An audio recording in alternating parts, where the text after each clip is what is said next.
전격 인터뷰, 이번엔 국민의힘 윤희석 대변인 연결해 보겠습니다. 네, 먼저 윤석열 대통령 이채 탄핵안, 당론은 반대였는데 가결됐습니다. 어떻게 평가하시나요? 예.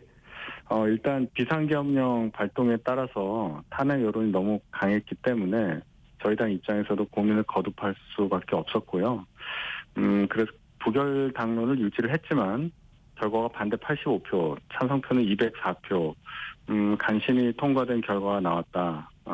일단 그 정도로 해석을 해보겠습니다. 네, 이탈표 최소 12표, 적극적으로 해석하면 23표까지 볼 수 있는데 숫자의 의미 좀 짚어주시면. 처음에는 이탈표라고 하는 이 탄핵 찬성표가 더 나올 걸로 예상을 많이 했었죠.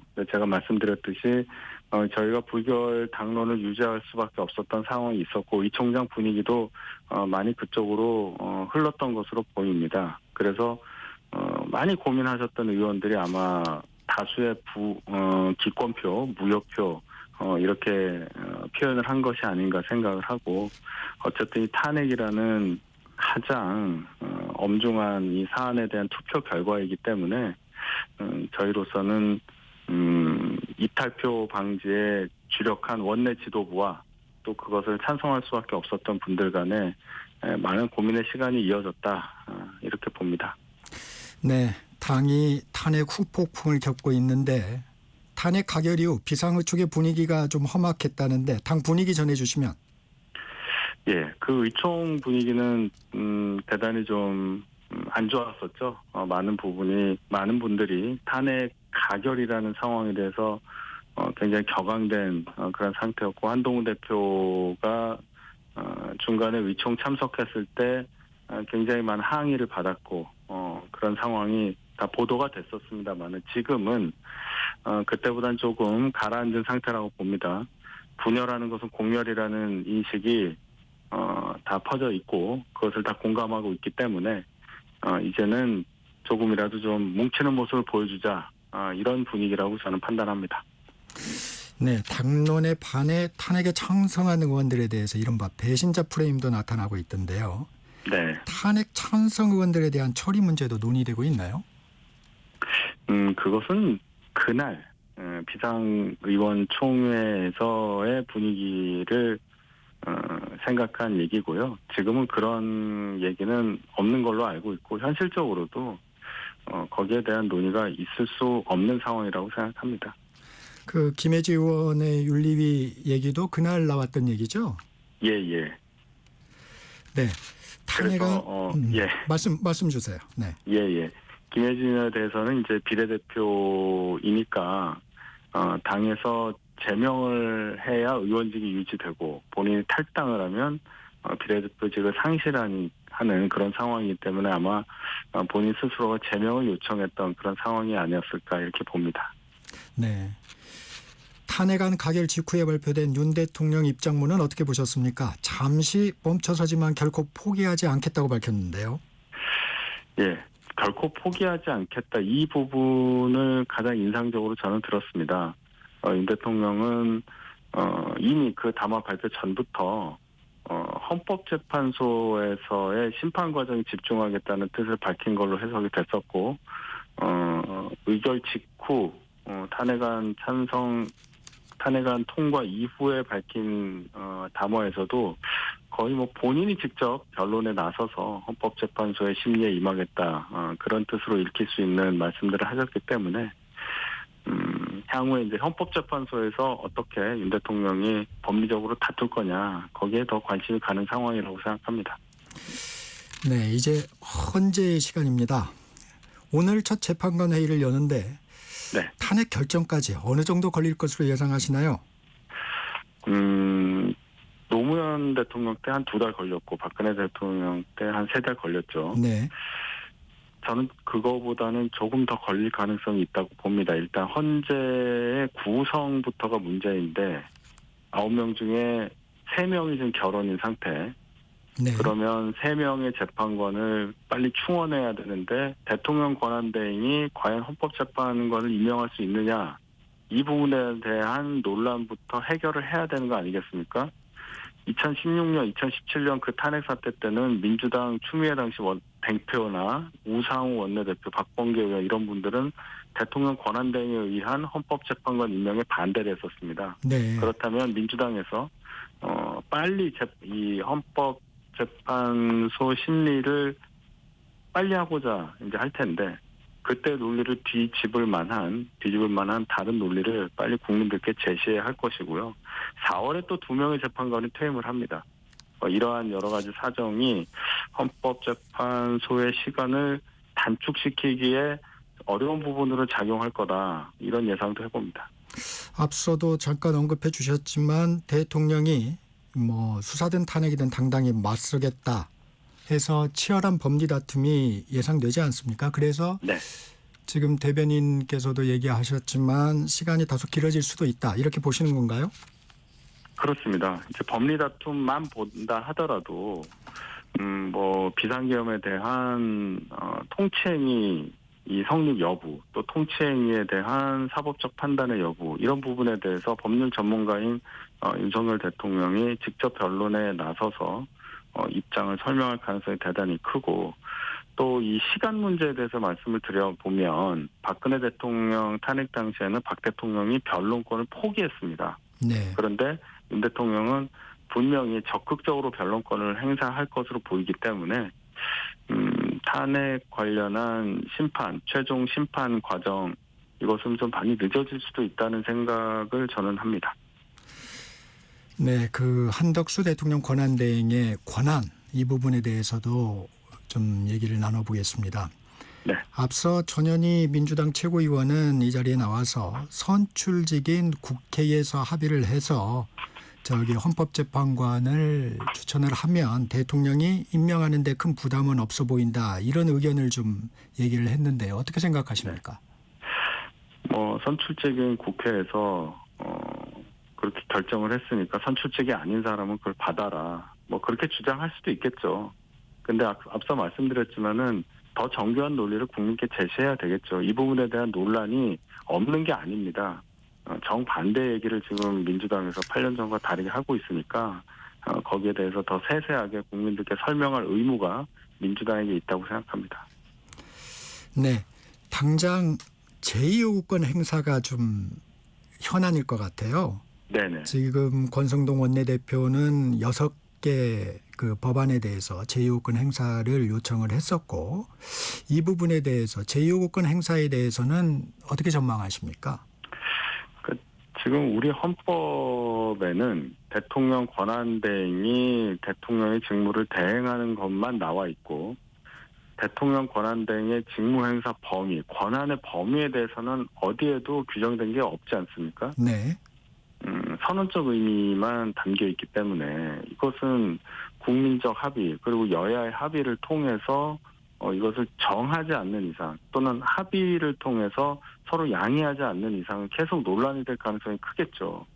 그런데 이제 대통령 권한대행 3일차인데 제2요구권 이 부분에 대해서 한 번도 전례가 없으니까 아마 또 설왕설래가 있을 겁니다. 다만 한덕수 권한대행이 제2요구권을 행사한다고 했을 때 그것이 또 안 된다고 주장할 근거도 없어요.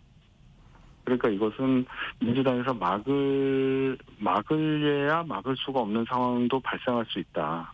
이것은 좀 지켜봐야 되겠습니다. 국민의힘 입장에서는 제2요구권의 행사에 달라 이런 입장인 거죠?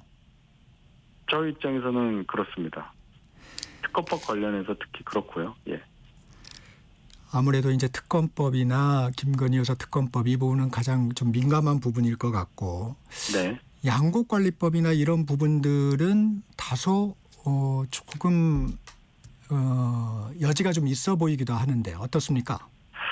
양곡관리법 이 법안이 4개인데요. 관련 법안이 여기에 대해서도 저희가 결코 우리 경제 농업 관련한 상황 여기에 도움이 되지 않는다는 말씀을 드렸던 상태에서 또 이것이 의결이 됐기 때문에 총리실에서도 이 부분에 대해서는 제2요구권을 신중히 검토한다는 기사까지 나와 있는 걸로 알고 있습니다. 네.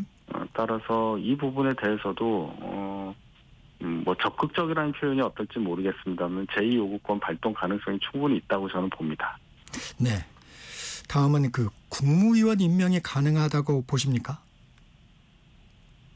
그 부분도 저는 이게 이제 현상 유지만 하는 것이다, 권한대행이. 네. 이제 여기에 천착을 해서 그것도 안 된다고 보시는 분들도 있고, 뭐 할 수도 있다고 보시는 부분도 있는데, 제가 이거는 좀 정치적으로 해결할 문제도 충분히 있다고 생각합니다. 이 전례가 없는 일이고 또 무한정 방치할 수도 없잖아요. 예를 들어서 국방장관 자리가 지금 비어 있는데 이걸 그대로 차관 대행 체제로 가는 게 맞느냐.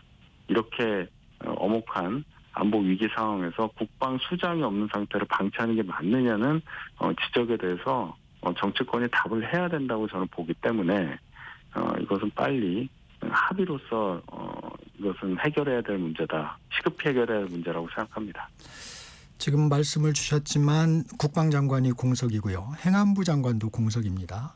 예. 그 안보와 치안에 지금 수장들이 공석인데 앞서 잠깐 언급했지만 전현희 민주당 최고위원은 만약에 국회에서 청문회를 통해서 청문 보고서가 채택이 된다면 한덕수 권한대행이 임명을 할 수도 있지 않겠느냐 이런 의견도 얘기를 했어요.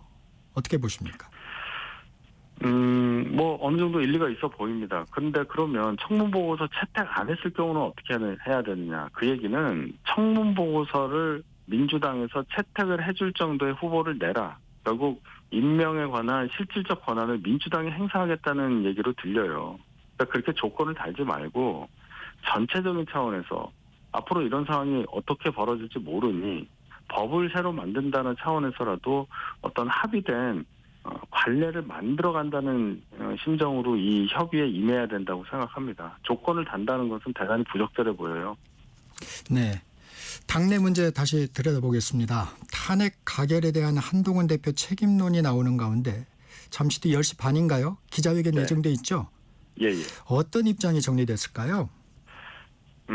뭐 세세한 발언 내용을 제가 미리 알지는 못하지만 어쨌든 이번 상황 탄핵 사태 관련한 여러 당 상황에 대해서 국민들께 아마 책임을 통감한다의 메시지가 있을 걸로 보이고 실질적으로 당대표직을 수행할 수가 없는 상황이 돼버렸습니다. 저희 당 당원 당규상 최고위원이 이제 전원 사퇴했기 때문에 비대위 설치가 자동으로 이루어지는 거거든요.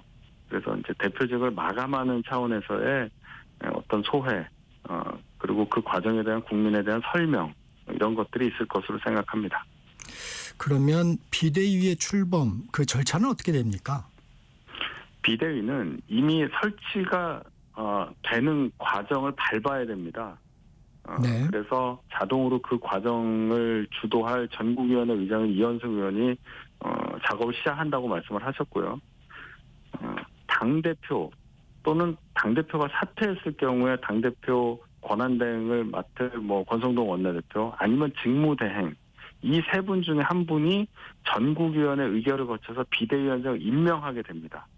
네. 그러면 그 비대위원장이 비대위원들을 다시 추천을 해서 전국위원회 의결을 거쳐서 비대위원들을 임명하게 되는 순간 비대위원회 설치가 완료가 되고 기존 당대표의 모든 권한과 직위는 상실이 되는 그런 상황이 됩니다. 네. 만약에 한동훈 대표가 예측대로 사퇴를 한다면 당내 친윤 갈등은 일단락된다고 볼 수 있을까요? 일단락이 돼야죠. 그런데 아직 이 탄핵이라는 이 핵폭탄급 이슈 앞에서 의견을 달리한 것에 대한 그 서로 간의 감정 또 상흔 이런 것들이 남아 있는 관계로 뭔가 좀 잡음이 나올 수도 있습니다. 그러나 그러한 것들은 결코 당의 미래에 도움이 되지 않는다는 인식이 공유되고 있기 때문에 빨리 수습이 될 것으로 저는 기대합니다. 네. 중진들을 중심으로 당 수습 방안도 고민이 있을 텐데 어떤 의견들이 좀 나오고 있습니까? 일단 비대위를 빨리 출범시켜서 당 지도 체제를 안정시키는 게 우선이겠죠. 그 과정을 통해서 이제 우리가 이 탄핵 통과 이 상황을 극복을 하고 앞으로의 상황을 잘 관리해 나가면서 혹시 있을지 모르는 조기 대선에도 대비를 하고 이런 어떤 정상적인 당의 모습을 보여주는데 진력하지 않을까 이렇게 봅니다. 이재명 민주당 대표가 어제 기자회견을 했어요. 국정안정협의체를 제안했는데 정부는 협력 의사를 밝혔는데 권성동 원내대표가 거부를 했습니다. 어떻게 평가하세요? 정부 입장에서야 국회와 협력을 해야 되는 입장이니까 원론적인 입장을 밝힌 것을 보이고 권성동 원내대표가 반대 의사를 표시한 것은 이재명 대표가 저희 당을 향해서 여당도 아니고 제2당이라고 하면서 마치 벌써 집권을 한 듯한 그런 모양새를 보였기 때문에 거기에 대해서는 그런 식의 협의체 구성에서는 응할 수 없다는 그런 입장을 밝힌 것으로 봅니다. 민주당이 물론 지금 상황에서 저희가 민주당과 협력해야 되는 건 당연한 얘기지만은 이런 자세를 보여서 국정 혼란을 수습하는데 무슨 도움이 되느냐 이러한 국민적 비판을 직시해야 한다고 저는 생각합니다. 네. 인상적인 얘기가 이재명 대표가 뭐 여당은 사라졌다, 야당도 없다 이런 표현도 썼었어요. 예. 어떻습니까?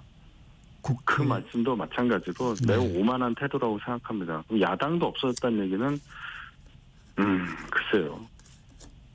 벌써 집권한 듯한 모양새라고 바로 해석이 되기 때문에 이런 태도가 이재명 대표 또 민주당에 전혀 도움이 되지 않는다는 것을 왜 모르는지 대단히 의아합니다.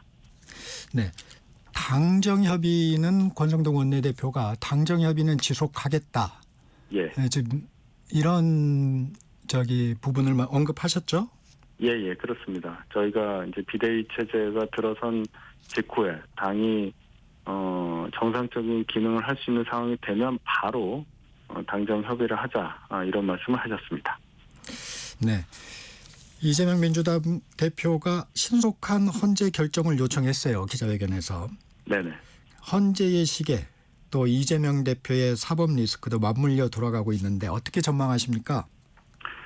헌법재판소 심리 과정은 말씀드렸다시피 좀 늦어질 가능성도 있으니까 어쨌든 헌재 시간이니까 헌재 맡기면 되는 거고요. 이재명 대표는 헌재 시간만 빨리 돌아가야 된다고 주장할 게 아니라 본인에 대한 재판의 시계도 빨리 돌아가서 국민들께 확실하게 본인의 상황에 대해서 말씀드릴 수 있는 상황을 만들어야 된다. 이 얘기도 해야 된다고 봅니다. 윤석열 대통령에 대한 헌재 심리는 이미 시작이 됐어요. 이재명 대표는 훨씬 전부터 재판이 시작됐고 1심 2개 나온 것 중에 하나는 징역 1년에 해당하는 중죄를 선고받았습니다.